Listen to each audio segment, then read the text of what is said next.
Hi, everyone. Welcome back to the Nuance Needed podcast. I'm Amanda White. Before we get into it, I wanted to tell you about how I'm recording this basically coming off weeks of being sick with a toddler. I don't know if you're a toddler parent, but when you're still taking medicine, antibiotics, you're still finishing them from the last time, and then you already have a new sickness. That's basically what the last couple months have been like for me. And whenever this happens, my brain is really bad at remembering that this is temporary. I assume that there's something wrong with my life. I assume that I will always feel this way. And I forget that, maybe I don't feel great because I haven't slept. My daughter's been sick. I haven't been, exercising, doing all the normal things to take care of myself. And then whenever this happens, I get better. And then I feel incredible. It's like the world reopens for me. And somehow, no matter how many times this happens to me, it doesn't have to be sickness. It could be, something else going on. I always forget that how I feel right now is not how I'm always going to feel. So today we're going to get into the research that really explains why we do this, like why your brain takes what's happening in your body and what's happening as like your current state and projects it into your whole life, pretty much. So this episode is going to get into like the evolution of emotions. I'm going to debunk some myths. It gets into the research. So if you are a therapist, I think you will be obsessed with this episode. You will love it. If you are not a therapist, I still think you will love it too. Just hang on. We get into some of the weeds on it, but we're going to actually debunk the idea that we all have these 6 core emotions, if you've seen Inside Out, and talk about the more nuanced and true version of how emotions evolved. And then most importantly, what you can do about it to manage your emotions better, to take some of the pressure off, to feel better. This is Nuance Needed. We get into the nuance. I hope you love the episode. Let's get into it.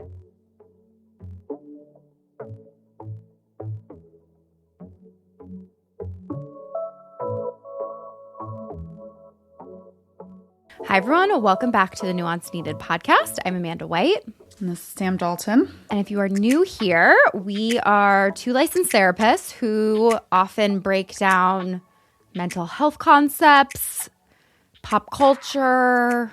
Share our opinions boldly and loudly to all who care to hear. And we're clearly not good at these opening hooks, so. No, cold opens are hard. They are. They're really hard. We do a cold open, and they're really hard. So you try. If you would like to try this, go for it. It's hard to come up with a unique thing. It is. We change. Sometimes we do last names. Sometimes we don't. It's true. On Substack, we don't do our last names because we assume people know. Because we assume if you're paying us, you know who we are. Yeah. Speaking of Substack, we just did an incredible episode that we're really proud of that breaks down all about people who misunderstand what therapy is. And we kind of break down a viral article that was entitled "Parents Are Not Therapists," which we agree with the title, but we don't agree with the assessment. Or was it therapists aren't parents? You're right. Sorry. Therapists aren't parents. Therapists aren't parents. Parents are also not therapists. Parents are also not therapists. Either way you flip it in or out. It's sort of enmeshment or the opposite. We agree with both. We agree with both, but then her article just goes off the rails about 10 different times, and we just walk through how problematic it is. And it was a good one. It was. So hop over to Substack and you can see the whole thing. Yeah, absolutely. So today we've been doing these sort of research deep dives, which you all have said that you've really loved, which has been really fun for us. And today I am going to get into emotions, which is one of my favorite topics. And I'm going to kind of talk about the evolutionary role of emotions and debunk some myths and talk about how there's actually new research that came out in 2021 that really flipped the idea of what emotions were on their head. A lot of people haven't totally caught up with that yet, like mainstream, obviously, since it's pretty new. So I'm going to get into a lot of the research on that today. Let's go. I think let's start here. Let's talk about this classical view of emotions. The classical view of emotions is basically what most of us are taught, that there are like basic universal expressions of emotion. This started with like Darwin. He literally was the one that first talked about how emotions were evolved as signals. The classical view of emotion goes even further, that says they're like biological fingerprints, and that it tracks the idea that, and you've probably heard about this, Sam, that like every facial expression means a certain emotion. And right, like we teach kids, this means sadness. If you want to know how I'm living this right now with a toddler. Everyone says, this is what sadness looks like. What do you think she feels? She looks afraid. She looks angry. And we're kind of taught that there are 6 basic emotions. If you've watched the movie Inside Out, it is a physical representation of this. The research, this guy named Paul Ekman did this research in the 60s and 70s. He studied faces across cultures and really believed that you can tell, because across cultures, that there are 6 hardwired basic emotions, so that they were, evolutionarily created. A lot of people really enjoy this belief, which until I learned about it, I really subscribe to this also, because I think a lot of times if you think that emotions are hardwired, it sort of gives you a sense of it helps you sort of destigmatize emotions, right? Because you're like, this is correct. This is what my ancestors felt. It has wisdom. As I'm saying this, Sam, what are your understanding of what emotions are? Tell me what you think. I'm feeling really humbled because I think the thing you're about to say is going to shatter the thing that I've been telling my own clients. So I think in my mind I'm a little great. I'm not good at my job. It's very new research. Yeah, the past 3 deep dives that you've done, every single one I've been wow, I'm really bad at what I do. So I really appreciate this training. I feel like these should be CEUs. I feel like I should be getting CEU credits to be wow, I'm learning how to be a better therapist, because everything I've known is a lie. My understanding, my training was based on, there's the 6 different emotions. And I even remember I took an anthropology class and they talked about the study where they showed different faces to different language speakers, right? And all of them were able to have a language, a word that was the same across languages for each picture. Yep. So that was what I was trained in. And then when you go to grad school, it kind of becomes the focus on, we didn't focus on that as much, actually, now that I kind of think about it. I think it was just assumed that people have feelings. Yeah. And our job is to deal with it. I think my clinical exposure, and even when I think of the supervision that I received after school, it was much more about how we experience the client's emotion more than why the client is experiencing the emotion. Yes, absolutely. And I mean, you are right in everything you said. This has been the main belief since the 60s. This was a major breakthrough he had in going to different cultures in studying this. This has trickled down all the way to classrooms. It is the dominant theory until I believe the original research came out in 2018, 2017 maybe. And then she wrote a book called How Emotions Are Made. That was one of the most challenging books that I've ever read, that flipped everything I knew on my head and was really hard to read, but in a great way. Yeah. So essentially what you're talking about, right, is it's even gone all the way down to Malcolm Gladwell actually also wrote a book. Oh, I read that. I read that one. And because this has impacts, because it travels all the way down to the courts too, where if you think about how much we rely on someone looking remorseful, means they feel remorseful. So a lot of times juries really will convict or not based on how someone looks. So if you debunk that assumption that emotions always have clear outward expressions, you then have to sort of look at things differently, even in terms of how you understand other people and things like that. So yeah, he had a chapter on that that's really interesting. So what's fascinating about this is the Ekman studies that he originally did, this cross-cultural research you're talking about. It was in New Guinea in the 60s. Mm-hmm. And he showed photos of posed people in the West with faces, and he had them pick an emotion from the list. And basically the conclusion, because they were able to pick so well, was that facial expressions are universal. Okay, hopefully I don't lose people here. The problem is this research was actually really flawed because he forced people to choose different emotions. He gave people 6 emotions, these 6 core these 6 options to choose from, and told them, what do you think this person is feeling? Oh, he didn't let them naturally assign the emotion. He guided them. It was like a multiple choice question with 6. And they looked, and if you look at these emotions, like it's so interesting too to even think about how TV has changed since like laugh tracks, sitcoms. You used to be able to watch Friends is the episode, like Friends is the last laugh track TV show that I watched probably, right? The expressions are so over the top. It is so, you can watch them basically and not understand English and know what these characters are feeling. Yeah. Because they're so over the top.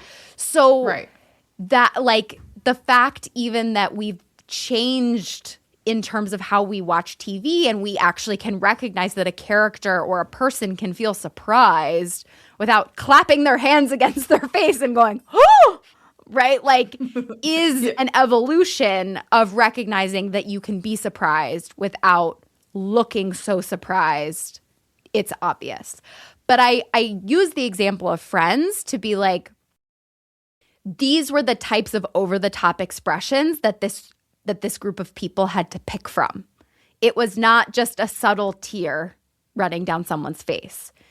It was it was a very over-the-top example.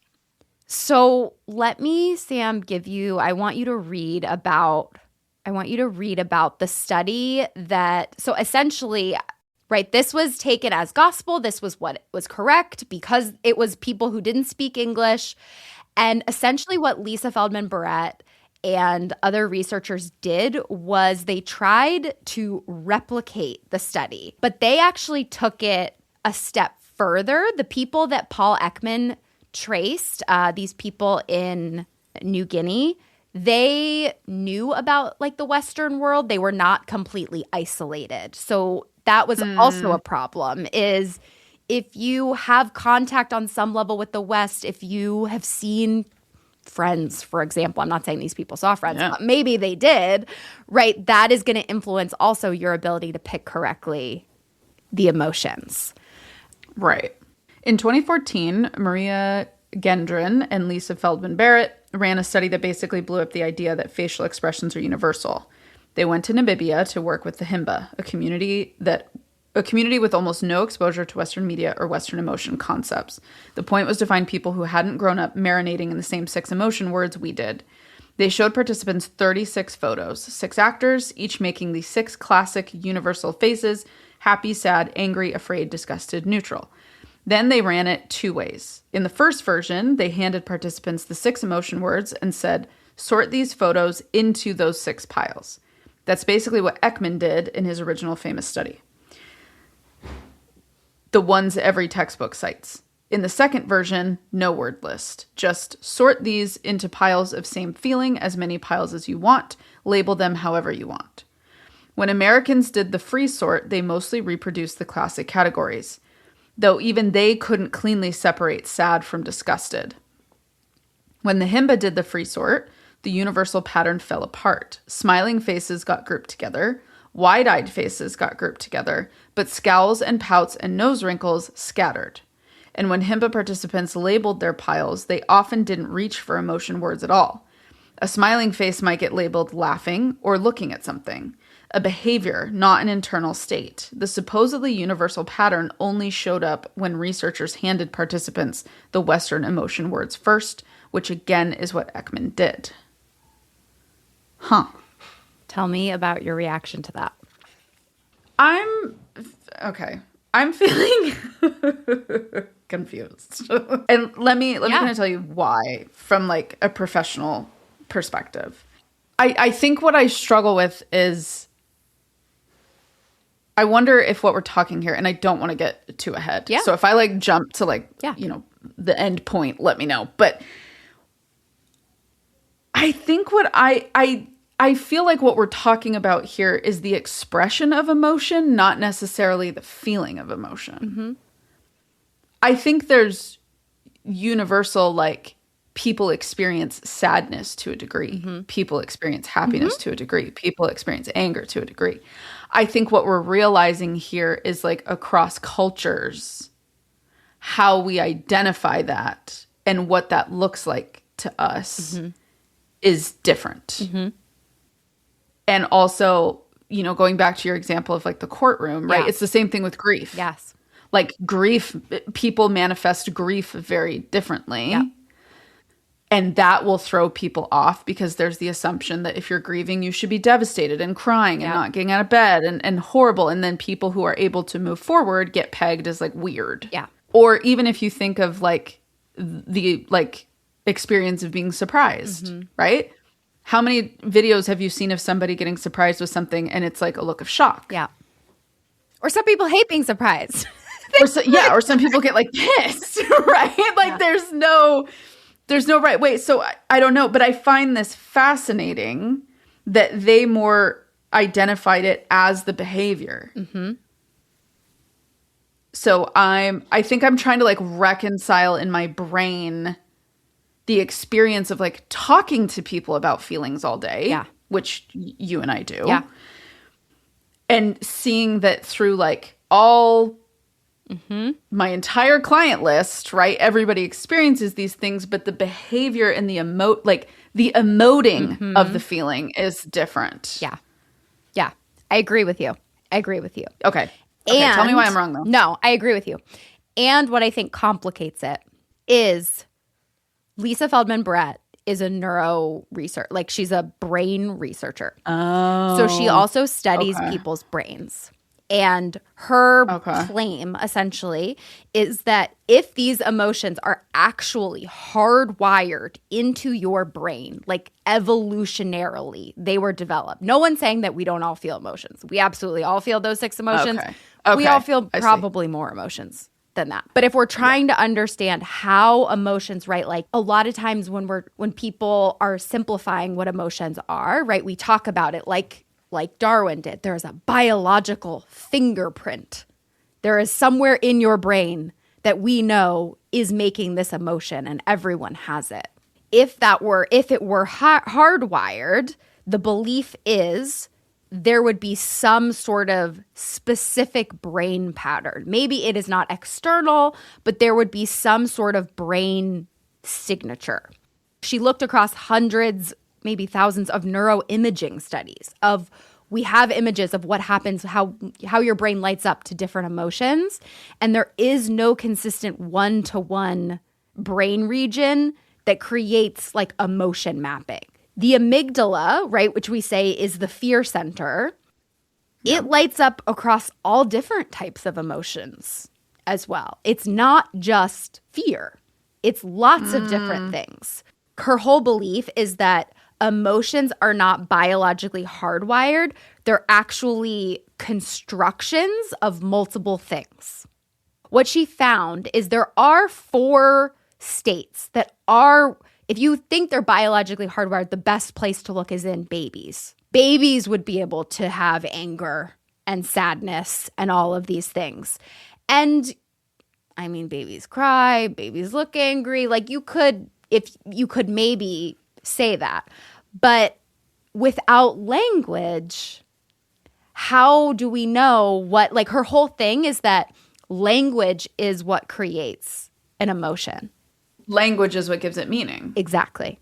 If it's not biologically hardwired into you, you need language to understand or have the experience of understanding what anger is. Otherwise, it's just like feelings and, it's just like high heart rate, like low, like it's just chemicals running through your body, essentially. Because, again, we know from neurostudy or neuroimaging, there isn't one particular pattern that shows up when someone feels anger. It's so different depending on the person. But what is consistent and shows up in babies and shows up in studies is there are 4 quadrants where what seems to be hardwired into us is high energy, low energy. Babies feel this. Everyone feels this. It can be a part of how you feel. It's high energy, low energy. And then essentially also high pleasantness, low pleasantness, which essentially just means like content or not. And if like I really like thinking about it as a baby because it makes sense, right? Like a baby may not have the complexity of anger, but the baby knows if they're happy or like if they're content or not, and if they're, tired or not. Right. And then it's words that end up essentially making this what an emotion is. Because if anger and fear and sadness like are actually discrete hardwired categories in your brain, there would be a biological structure in your brain. Like the amygdala, if its job was just fear, it wouldn't light up in lots of other situations, essentially, is the whole argument. But what this analysis did show, right, is sort of what we're circling around, that emotional experiences are built in general purpose brain networks. So emotions, like the whole idea is emotions are constructed based on that high pleasantness, low pleasantness, whether you're high or low energy, and then based on context in a lot of ways. And I want to give you an example of, have you ever, Sam, thought you were really mad and then you were hungry? Yes. Yeah. Or you thought you were, I don't know, really sad and you were like tired. Yes. Or like, I think a lot about how I get anxious and my stomach hurts, but I get anxious and I've eaten too much. Right? Right? Like it is so, so what the whole theory is your brain is making predictions based on all of this context that's going on in your body, like the, how the chemicals are in your body, but also how you physically feel. Like whether you're hungry or full, whether you're tired or not, whether you feel okay, like whether you're itchy or not, and it's why I think emotions are so complicated and are so different for people, because it is all of these different sensations that you're trying to make sense of. I feel like what I'm thinking right now is that we are just animals that figured out how to build things really good. Exactly. Like while you were explaining that, I was like, if all we're talking about here is like energy, low energy, like so we've just complicated everything. Well, I think we are complicated, right? Well, I mean, correct. we have like the, compared to an animal, we have the ability to think about the future, to think about ourselves. We have a frontal lobe. We have a frontal lobe. Yeah, it is like, I think it's such a good example. Obviously, I'm an evolution nerd, but it's such a good example of how we act like we act like the day we learned to walk and use tools, we had different brains than the day before. But everything was a slow build from an animal, from an ape.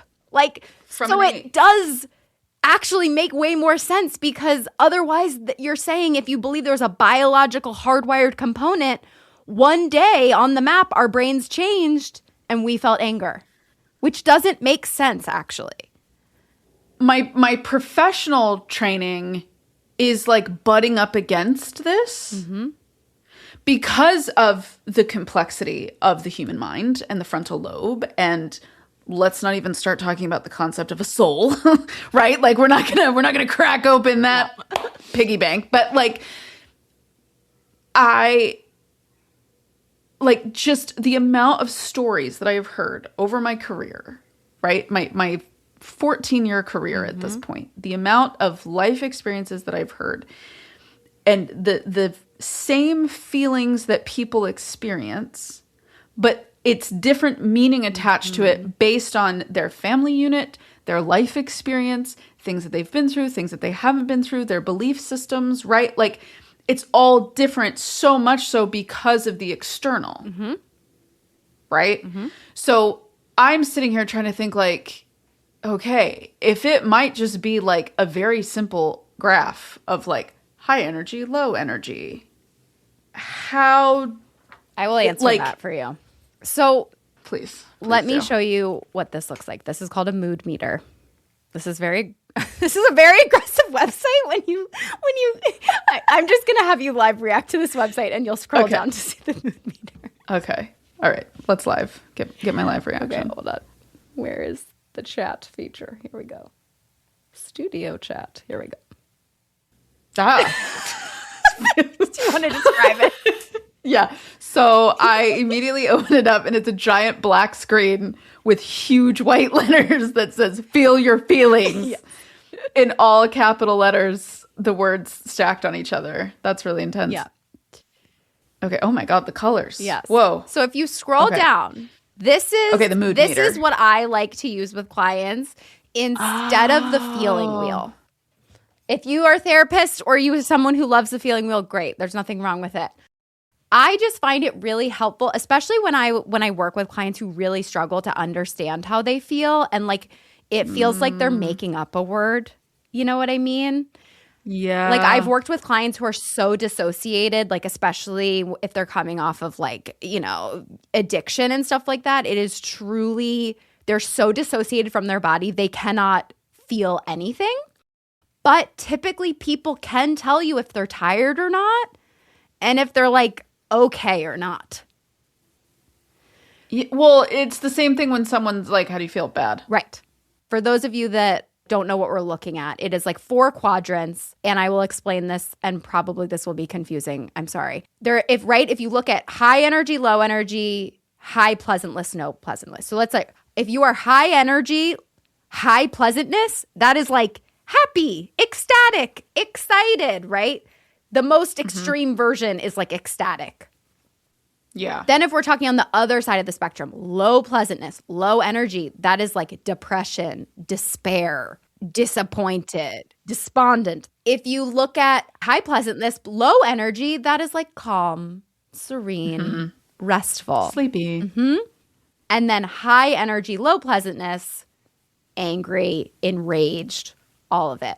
But it gives you a sense of sort of like the difference between annoyed and enraged is often different. right, like energy. You are more energetic when you're enraged, and you are also typically it's not as unpleasant if you're just irritated. I'm kind of having an existential crisis looking at this for myself, because I think I'm realizing I don't think I spend a lot of time in the high energy, high pleasantness quadrant. Ecstatic. Ecstatic. I saw that word and I was like, have I ever felt ecstatic in my life? I spend a lot of time in the high energy, low pleasantness quadrant. But also, no, I'm actually either the high energy, high pleasantness quadrant or the high energy, low pleasantness quadrant. So I think I'm high energy. I'm really going to incorporate this into my work because I think it helps you. It conceptualizes it so much better. I really love the feelings wheel because I think just giving people vocabulary so much when you're working with them is just like the first step. Totally. And in understanding emotions are so much more broad. And I'm going to get into that. Than just simply like happy, sad, mad, glad kind of thing. But I think this helps make it feel like more concrete of what is actually going on in your body. Right. It gives people like a physical sensation to latch on. Yes, this feels much more somatic to me, looking at this. Yeah. Yeah. No, that's good. Yeah. All right. Another thing Sam wasn't doing that she should have been. Okay.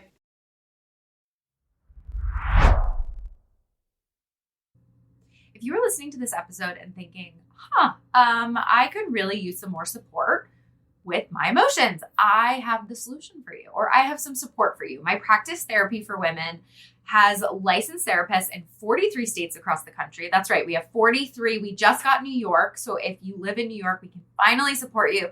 We rarely have openings in California, and we have openings for California. Again, our bread and butter is Philadelphia. We have 4 offices in the Philadelphia, South Jersey area, and then licensed states across the country. If you are also looking for full wraparound care, we have a nutritionist, we have a psychiatrist or a psychiatric nurse practitioner, and we really specialize in treating the female experience as a whole. So if this sounds like something you're interested in, definitely check us out, therapyforwomencenter.com. All right, everybody, gather around because Mother's Day is coming up, and I have the plan for how you are going to spoil your mom, a mom that is important to you, a mom of your friend, basically any mom that you would like. I'm going to give you the plan, okay? You are going to go to Cozy Earth, and you are going to get her literally anything. But ideally, the combo that I've come up with for my mom is we are going to do robes, slippers, sheets, and a blanket, okay? I am going to wrap my mom in the softest, coziest pajamas and sheets and robes and slippers that I have ever personally tried in my life. I just think the reason I'm putting this like package together like this is because I think it is so special for the women in our life who work so hard and give so much and rarely think of themselves, and they need to be thinking of themselves more, to give them this gift, whatever you end up getting them, right? To let them know that they need a moment to themselves. And they need a moment to rest and chill, and to do that in some of the most comfortable sheets, pajamas, blankets, robes, and slippers I have literally ever used in my life. So with that said, I also want to let you know, you get a 100-night sleep trial with any of the products. So you can try it for 100 nights and decide at any point in there that you don't like it and send it back. But also, if you do decide you like it, these products are covered with a 10-year warranty. You get 10 years of use out of these products. Your mom will thank you for this cost-saving measure gift, okay?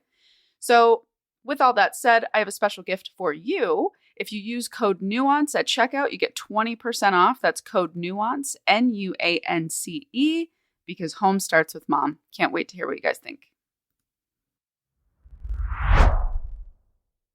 I want to get into now, why is the vocabulary important?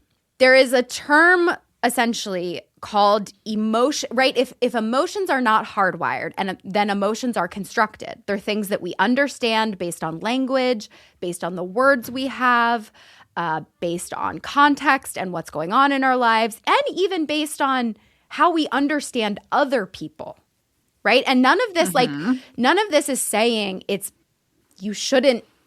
I still teach my toddler, like, this is what it looks like to be upset, right? Because you can't get in her brain. I can't get in her brain and be like, this is how it feels inside. I can talk about your body, but she doesn't even have, like, the words to understand anything. So all of this is to say, like, everything we're doing is still appropriate. This is just, like, the next level of it. So essentially there's a word called emotional granularity, which essentially means the more emotion words you have, the better you're going to be able to understand yourself and understand the world and take care of yourself. The metaphor I really love for this is, right, I think about my daughter. She knows a few emotion words, really. Yeah. Typically people know a few. It's actually shocking if you look into the research of the average person only knows 5 emotion words. What? Yes. It's bad. It's bad. Wow. And think about how limiting your life is if you only understand 5 emotions, which again is why if we think about them as construction, it helps you understand yourself in the world. So it is like if you are painting and you only have a few colors, that is the depth of Sam paints, I don't. That is the level of detail you will be able to create in a piece of artwork, compared to if we have a lot of emotion words and we understand the nuances. This is why the mood meter is colored, right? We understand the nuances between a bright yellow and a lighter yellow. We can get a lot more depth in creating a piece of art. The same is true for our lives. The more emotion words you know, the better you're going to be able to narrate and understand yourself and understand other people. Because if you only know the word angry and you don't know the word annoyed, you're going to be angry more often. Because you're not going to understand that there is a spectrum to what you are experiencing. Exactly. And then that gets reinforced. So that's why it's really good and important for us to know lots of different emotion words. And yes, like those 6 emotions are like make sense in terms of their wide variety that then you can get into the details of. Right. But what matters is the amount of emotions. And I know, for me at least, I remember spending way too much time, I think, with clients in the past being like, what is the core emotion? When it really doesn't matter. What matters is the word that makes sense to them and helps them understand their experience and the world. You know, I'm glad you brought that up, because if we're going to get in the clinical weeds here, so everybody come on the journey with us if you want the inside scoop of how therapists think about things. There's so much emphasis on the experience of the feeling, right? And helping people tap into what they're feeling. And obviously that is incredibly important, and I do it in almost every session in some form. I think what I have started to find with my clients is you can kind of get into a debate of like chicken or the egg, of like thought, feeling, thought, right? What comes before what? What I've found actually is that instead of perseverating on what you're feeling, and somatic therapists everywhere are about to have a nervous breakdown, I actually find that understanding what you're thinking and exploring why that specific thought evokes particular emotions in you is far more beneficial than just simply telling someone you're feeling this, great. Yeah. Learn how to sit in that. I think that's the sitting in it is the important element that comes after that processing work. Yep. But I find that it's really like, because we're having so many thoughts all through the day that are all tied to different things in our life and things that have different meaning and different experience and different value to us, the thought can often provoke the feeling. Yeah. But then people assume that they're just naturally feeling something, which technically at a biological level you are. Yeah. But really, like, you've triggered yourself. Yeah. And I use that word like sparingly, right? Like, I'm not saying you can't ever like have a thought. It activated the emotion in you, if we wanted to be the more the more clinical term. Hyper professional, whatever. But like, yeah. And so I've found that like helping people explore like the connection between those two things, that your thoughts and your feelings are interconnected because of the complexity of your brain and your frontal lobe and kind of this high energy, low energy experience. And I think that helps introduce to people that just because you are feeling something doesn't mean that something is actually occurring that could cause you to feel that way. Totally. I think what you're talking about, though, Sam, is like, I do think sometimes us therapists get very stuck on, I think there are like very CBT therapists that are like, it's all about the thoughts and we need to dispute the thoughts, which is something I personally really suffered from as a result when I was growing up in therapy, because I had so many feelings and it was like, I couldn't handle someone telling me that like my feelings weren't important to dissect. I think we can overcorrect sometimes, and we can be like, it's like kind of like we talked about in the catharsis episode. Like, there is a unique thing in you. If we break it open and we, release this feeling, you will then be healed.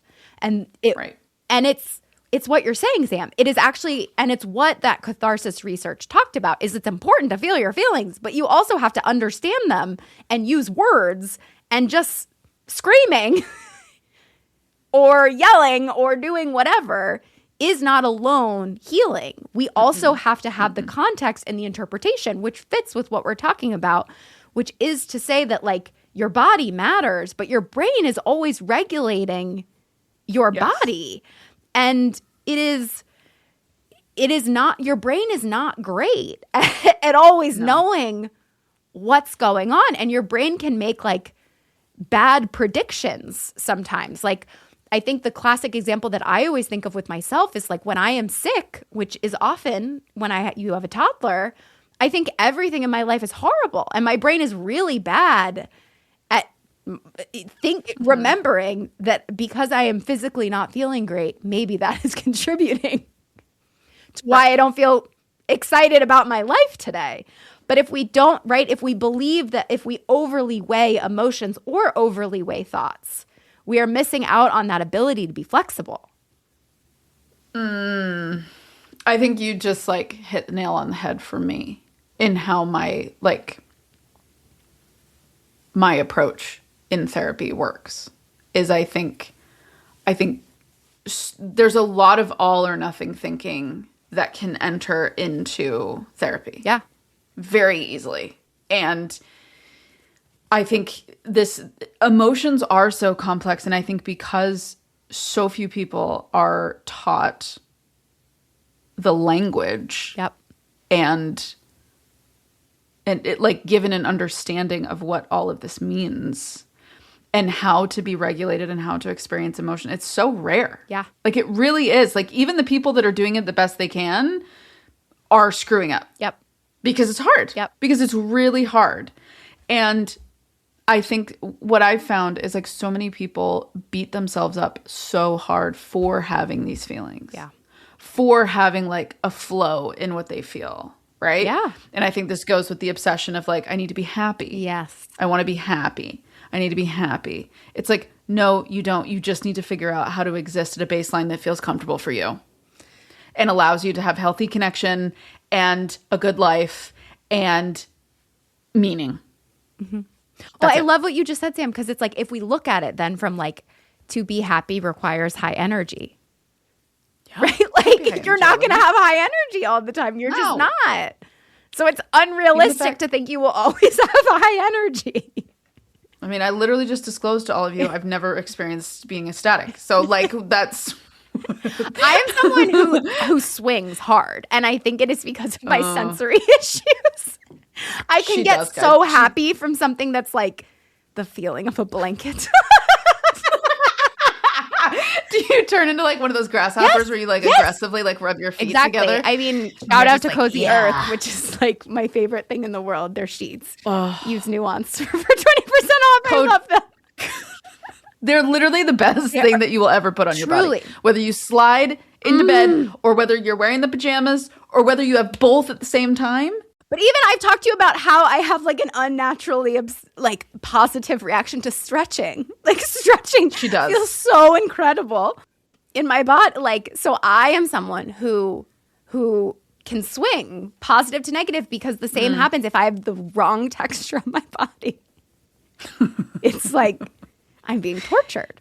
So, you know, I think there's something to be said, Sam, for being more steady. No, I just like control.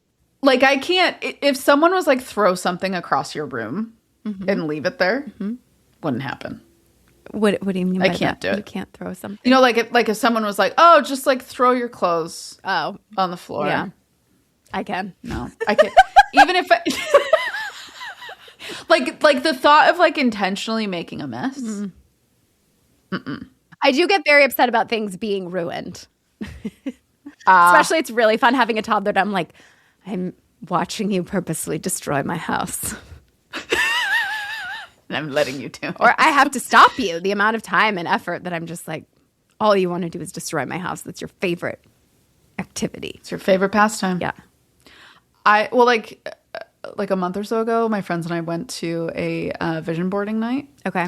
And I'm apparently friends with some of the most creative people in the world because the stuff that they were like cutting out, and they were like making all these pictures, and like everything had meaning, and they were bringing in like color and this and that, and they were like diamonds and like everything. And I was just like, I want a house. Here's a house. Like That would be and I could, but it was weird because like I had this desire to be creative, but I was like so fearful of like not doing it well. Yeah. Yeah. So there's a little entrance into my psyche and what I think of during the day. But if emotions, right, were hardwired into us also, you would expect that every culture and every language would have all of the same emotion words. But they don't, right? I think a lot of us know that German word that I'm going to butcher that you can probably... Schadenfreude? It's the experience of pleasure, joy, or self-satisfaction from learning of other people's failure or humiliation. Hearing the definition makes me realize that I am a Schadenfreude expert. But like, it's so good because whenever I use that word and I use it as an example, people know that immediately. It is not something that anyone has to be like, I don't know, maybe I've thought about that before. People know immediately. And that's one of the coolest things is just like learning about, right, like these different words, I think also, because it just shows how clear it is that, like another one, this was a really good one too. Okay, in Tagalog, there's a word called gigil. It is the overwhelming urge to squeeze something so cute. Like you might lose it if you see one more baby or puppy. Oh. It's like cute aggression as a word. Yeah. Because that is a very real thing. I do get angry when I see a cute dog. I know you want to like eat its face a little bit. I want to like, yeah. Then in Japanese, there's a word called ame, the pleasure of being able to depend on someone. Oh, love. There are so many cool different emotion words in different languages. And that is one of the things she actually recommends in her book of like, if you want to expand your emotional vocabulary, look up other words in other languages because it will give you even more words. It's like the idea of, right, like the Inuit people have so many different words for snow. So it's this whole idea. That's what I was saying about with context is it's like, if you have all these different words for snow, you're going to have all these different conversations about snow because you're going to talk about wet snow and deep snow and a snowbank and sleet. Yeah, like all like snow. I mean, they have one that's called snow used for drinking water specifically. Oh. Right. So it's like all of these different words then create this whole world that you can participate in, and it makes you look at snow differently. And that's sort of the whole thesis of like, that's why it's good to have all these different emotion words. That's why it's good to not get fixated on exactly which emotion you feel, because the richer you want, like the more you understand yourself, the more emotion words you have, the more you understand your emotions, the better you're going to also be able to take care of yourself, because you're going to not just be able to regulate your experience because you don't jump to the most extreme version, but you're also going to be able to experience a richer version of life, right? If you think about like a may, like you, because words are self-enforcing, like this language creates itself also. So it's this double thing where it makes your life richer, but then you can also regulate your emotions. And that is sort of, I rest my case thesis of why emotions are not hardwired and they're constructed with language and are complicated. I think what I'm hearing is that I think there are just some cultures that do complexity better than others, and uncertainty, and just open-ended, like this is a thing, you know? But I think to loop it back to like Schadenfreude, right? Think of how beautiful it is that it's a universal experience, that we've all visualized the demise of our enemies. But it's like you haven't even known that you thought that until you have a word for it. That's what's so cool. You have a word for it. And then you're like, I too want my enemies to Perish. Suffer. We've all done it. Like, and yeah, the people that cause my clients harm, I wish them harm. I can't tell them that in session, but I do. I don't wish my clients harm. I wish the people that have harmed them harm. Yeah. Because I'm a human, because I experienced Schadenfreude. So I think, like, even if you want to go as broad as like Western or more Western versus more Eastern cultures, right? I think it's interesting because some Eastern cultures will be seen as like more reserved, but at the same time, I feel like they do a really good job of addressing the internal complexity that you experience on an individual scale. They just have the belief that you shouldn't talk about it. So like they like feel things like very intensely and have like a very broad spectrum for that. But then kind of like this idea of like honor and being reserved and whatever. Or and Americans I'm just, stroking. word vomit Yeah. our 4 emotions. we word vomit like I'm angry all the time. Like that's just what we do in the West. Or you could be a Brit and you just never talk about anything ever other than the fact that it's raining, which they actually do have quite a few words for rain. There you go. Yeah, so that's how they express complexity. Well, I think you're correct, completely correct about that, because I remember reading that actually, and I think this is why they say look up other emotion words. English has very few emotion words compared to other languages. Yeah. Which shows you something. English speakers have a lot of problems, and it goes back a long ways. And we could have, maybe I'll do a colonialism deep dive one day. But I think with so much of this, and what's interesting is I've found that this is a theme lately in my own work of like allowing complexity to exist. And that things are varied and nuanced. Something can have a lot of meaning in the moment without giving your life larger meaning. Right? Like you can experience like sadness or anger or grief or frustration or annoyance. And you can experience those things on a micro scale that doesn't have to mean it's the macro meaning of your life. Yes. You can have a bad day, right, Sam? Yeah. You can have a bad day. You can have a bad week. To allow and to not force ourselves into an emotion that we don't have the energy for or we don't feel we can get into at the moment, right? Which is why I'm so obsessed with like, stop worrying about being happy. You don't have to be happy. You can just be meh. Like that is fine.